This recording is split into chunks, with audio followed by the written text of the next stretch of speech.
a great one-on-one player. We've seen it throughout his career. I thought, obviously, when he played in Cleveland, a lot of one-on-one, a lot of isolation. Brad Stevens now gets him moving without the basketball, playing without the ball, getting help from his teammates. And of course, we know in those situations, particularly in the fourth quarter, now he's fresh. Now he can go ISO like he did down the stretch. When he's doing that, when he's being aggressive and he's efficient, I tell you, this team with the balanced scoring they have and the coaching of Brad Stevens, they pretty much can beat anybody. But he talked about getting it done defensively first, and they certainly did so, holding Philadelphia to 41.7% from the field.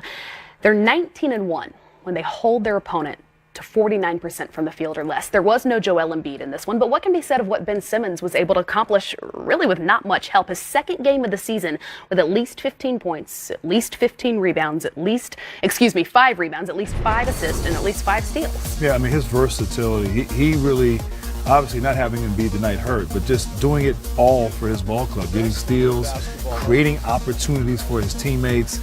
I love his game. He's not a shooter. He's not a guy that's going to, wow you from the perimeter, but he gets into the paint. He understands who he is and what he can do.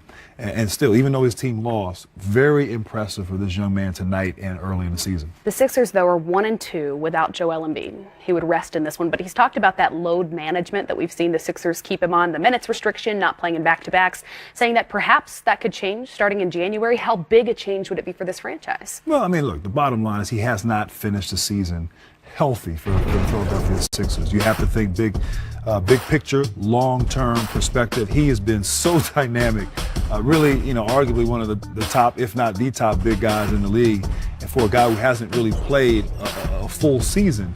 But yeah, with his history, the injuries, the setbacks he's had, you have to be cautious, you have to be careful, and I'm glad Philadelphia is not getting seduced into playing him more and more. They're being very careful. Then do you agree that it should change starting in January?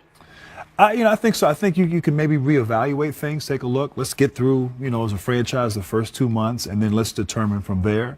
But the key is for him to be healthy at the end of the season, and if they have a chance and they're in the picture, to be available for the team during the playoffs. And I think, it's realistic for them to be in the playoff picture. Well, after the break, we're going to head to the Highlight Factory, where the King and his men are looking to extend a 9-game win streak.